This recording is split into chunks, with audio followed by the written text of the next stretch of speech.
ಬಡವರ ಪಾಲಿನ ದೇವರು ಡಾಕ್ಟರ್ ಲೋಹಿತ್ ಕನಸಿನ ಕಾವೇರಿ ನರ್ಸಿಂಗ್ ಹೋಮ್ ಸಾಲಿಗ್ರಾಮದಲ್ಲಿ ಲೋಕಾರ್ಪಣೆ.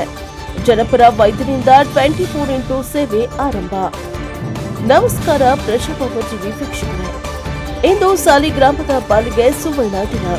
ಹುಣಸೂರಿನಲ್ಲಿ ಬಡವರ ಆಸ್ಪತ್ರೆ ಎಂದು ಲಕ್ಷಾಂತರ ಜನರ ಮನಗೆದ್ದ ಡಾಕ್ಟರ್ ಲೋಹಿತ್ ಎಎಸ್ ಅವರ ಕನಸಿನ ಕಾವೇರಿ ನರ್ಸಿಂಗ್ ಹೋಮ್ ಇದೀಗ ಸಾಲಿಗ್ರಾಮದಲ್ಲಿ ಲೋಕಾರ್ಪಣೆಯಾಗುತ್ತಿದೆ.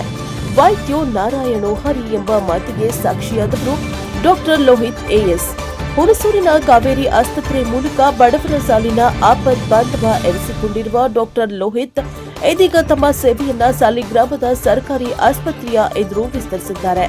ಡಾಕ್ಟರ್ ಲೋಹಿತ್ ಅವರೇ ಸಂಸ್ಥಾಪಕರಾಗಿ ಆರಂಭವಾಗ್ತಾ ಇರುವ ಈ ಕಾವೇರಿ ನರ್ಸಿಂಗ್ ಹೋಮ್ನಲ್ಲಿ 24x7 ತುರ್ತು ಸೇವೆ, ಆಧುನಿಕ ಚಿಕಿತ್ಸೆ, ಗುಣಮಟ್ಟದ ಆರೋಗ್ಯ ಸಿಗಲಿದೆ. ಬಡವರಿಗೆ ಕೈಗೆಟುಕುವ ದರದಲ್ಲಿ ಉತ್ತಮ ಚಿಕಿತ್ಸೆ ಎಂಬುದೇ ಡಾಕ್ಟರ್ ಲೋಹಿತ್ ಅವರ ಧ್ಯೇಯ. ಜುಲೈ 12ರ ಬೆಳಗ್ಗೆ 10:30ಕ್ಕೆ ಲೋಕಾರ್ಪಣೆ ಸಮಾರಂಭ ಡಾಕ್ಟರ್ ಲೋಹಿತ್ ಅವರ ನೇತೃತ್ವದಲ್ಲಿ ನಡೆಯಿತು. ಸಾಲಿಗ್ರಾಮ ಹಾಗೂ ಸುತ್ತಮುತ್ತಲಿನ ಹಳ್ಳಿಗಳ ಜನರಿಗೆ ಇದು ಆರೋಗ್ಯ ಭಾಗ್ಯ ತರಲಿದೆ. ಡಾಕ್ಟರ್ ಲೋಹಿತ್ ಅಂದ್ರೆ ಕೇವಲ ಹೆಸರಿಲ್ಲ, ಲಕ್ಷಾಂತರ ಬಡವರ ಪಾಲಿನ ಭರವಸೆ. ಅವರ ಕೈಯಿಂದ ಆರಂಭವಾಗುತ್ತಿರುವ ಈ ಕಾವೇರಿ ನರ್ಸಿಂಗ್ ಹೋಮ್ ಸಾವಿರಾರು ಜೀವಗಳಿಗೆ ಸಂಜೀವಿನಿಯಾಗಲಿದೆ. ಡಾಕ್ಟರ್ ಲೋಹಿತ್ ಅವರಿಗೆ ಸಾಲಿಗ್ರಾಮದ ಜನತೆಯ ಪರವಾಗಿ ಅಭಿನಂದನೆಗಳು. ಸಾಲಿಗ್ರಾಮ ತಾಲೂಕಿನ ಹೃದಯ ಭಾಗದಲ್ಲಿ ಕಾವೇರಿ ನರ್ಸಿಂಗ್ ಹೋಮನ್ನು ಲೋಕಾರ್ಪಣೆ ಮಾಡಿದ್ದೇವೆ. ಇದರ ಸದುಪಯೋಗವನ್ನು ಸಾರ್ವಜನಿಕರು ಉಪಯೋಗಿಸ್ಕೊಳ್ಳಿ.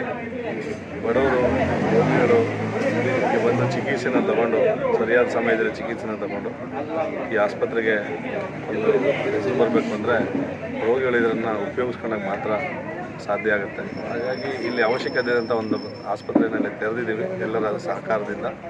ಸೊ ಇದು ಮುಂದಿನ ದಿನಗಳಲ್ಲಿ ಮತ್ತಷ್ಟು ಸೇವೆಯನ್ನು ಕೊಡಲಿಕ್ಕೆ ಅವಕಾಶ ಆಗುತ್ತೆ ಅನ್ನೋ ಒಂದು ಆಶಾಭಾವನೆ ಇದೆ ನಮ್ಮಲ್ಲಿ. ಸರ್, ಇವಾಗ ಡಾಕ್ಟರ್ ಅಂತ ಸಾಕು ದೊಡ್ಡ ದೊಡ್ಡ ಸಿಟಿನ ಹುಡುಕೊಂಡು ಹೋಗ್ತಾರೆ, ನೀವು ಗ್ರಾಮೀಣ ಭಾಗಕ್ಕೆ ಮಾತ್ರ ಸೇವೆ ಕೊಡ್ತಿದ್ದೀರಾ, ಏನು ಇದರ ಉದ್ದೇಶ? ಮೊದಲನೇದಾಗಿ ನಾನು ಗ್ರಾಮೀಣ ಪ್ರದೇಶದಿಂದ ಬಂದವನು. ಅಲ್ಲಿ ಆರೋಗ್ಯದ ಸಮಸ್ಯೆ ಎಷ್ಟಿದೆ ಅಂತಕ್ಕಂಥದ್ದು ನೋಡಿದ್ದೀವಿ. ಇಲ್ಲಿಂದ ಉತ್ಕೊಂಡು ಹೋಗ್ಬೇಕು, ವೆಹಿಕಲ್ ಹುಡುಕಬೇಕು, ಇರೋರು ಕಾರು ತೊಗೊಂಡ್ಬರ್ತಾರೆ, ಇಲ್ಲಾಂದರೆ ಆಂಬ್ಯುಲೆನ್ಸ್ ಕಾಯಬೇಕು, ಇಲ್ಲ ಬೇರೆ ಕಾರನ್ನು ರಿಕ್ವೆಸ್ಟ್ ಮಾಡಬೇಕು, ಮೈಸೂರಿಗೆ ಹೋಗ್ಬೇಕು, ಮಧ್ಯದಲ್ಲೇ ಅದು ತಲುಪಿದ್ರೆ ಇಲ್ಲ ಅಂದರೆ ಇಲ್ಲ. ಸೊ ಹಾಗಾಗಿ ಅಂಥ ಸನ್ನಿವೇಶಗಳಲ್ಲಿ ಒಂದು ಚಿಕಿತ್ಸೆಯನ್ನು ಒಂದು 5-10 ನಿಮಿಷದಲ್ಲಿ ಇಲ್ಲಿ ಬಂದು ತಲುಪಿದ್ರೆ ಅವರ ಒಂದು ಜೀವವನ್ನು ಉಳಿಸುವ ಒಂದು ಸಣ್ಣ ಪ್ರಯತ್ನವನ್ನು ನಾವು ಮಾಡ್ಬೋದು. ಸರ್, ಈಗಾಗಲೇ ಹುಣಸೂರು ಆಯಿತು, ಪಿರಿಯಾಪಟ್ಟಣದ, ಈಗ ಸಾಲಿಗ್ರಾಮದಲ್ಲೂ ಕೂಡ ಒಂದು ನರ್ಸಿಂಗ್ ಹೋಮ್ ತೆಗೆದಿದ್ದೀರಾ. ಏನೇನು ಸೇವೆ ಸಿಗ್ತಾಯಿದೆ ಸಾಲಿಗ್ರಾಮದಲ್ಲಿ? ಸಾಲಿಗ್ರಾಮದಲ್ಲಿ ನಿಮಗೆ 24x7 ಗೈನಕಾಲಜಿಸ್ಟ್ ಮತ್ತು ಫಿಸಿಷಿಯನ್ ಇರ್ತಾರೆ, ಮತ್ತು ಡ್ಯೂಟಿ ಡಾಕ್ಟರ್ ಇದ್ದಾರೆ. ಅದರ ಜೊತೆಗೆ ಇನ್ನಿತರ ಸ್ಪೆಷಾಲಿಟಿನೂ ಕೂಡ ನಾವು ವಾರದಲ್ಲಿ 2 ದಿನ 3 ದಿನ ಬಂದು ಸರ್ಜನ್ ಆಗ್ಬೋದು, ಆರ್ಥೋಪೆಡಿಷನ್ ಆಗ್ಬೋದು, ಅವ್ರು ಬಂದು ಇಲ್ಲಿ ಸೇವೆಯನ್ನು ಕೊಡ್ತಾರೆ. ಅದ್ರ ಜೊತೆಗೆ ಲ್ಯಾಬ್ ಆಗ್ಬೋದು, ಮತ್ತು ನಮ್ಮ ಮೆಡಿಕಲ್ ಸ್ಟೋರು, ECG ಎಲ್ಲ ವ್ಯವಸ್ಥೆಗಳಿದೆ. ಇನ್ನಕ್ಕೆ ಜನಕ್ಕೆ ಅವಶ್ಯಕತೆ ಇದೆ ಅಂತ ಗೊತ್ತಾದರೆ ಇದನ್ನು ಇನ್ನೂ ಮತ್ತಷ್ಟು ಮೇಲ್ದರ್ಜೆಗೆ ಏರಿಸುವ ಪ್ರಯತ್ನವನ್ನು ಮಾಡ್ತೀವಿ.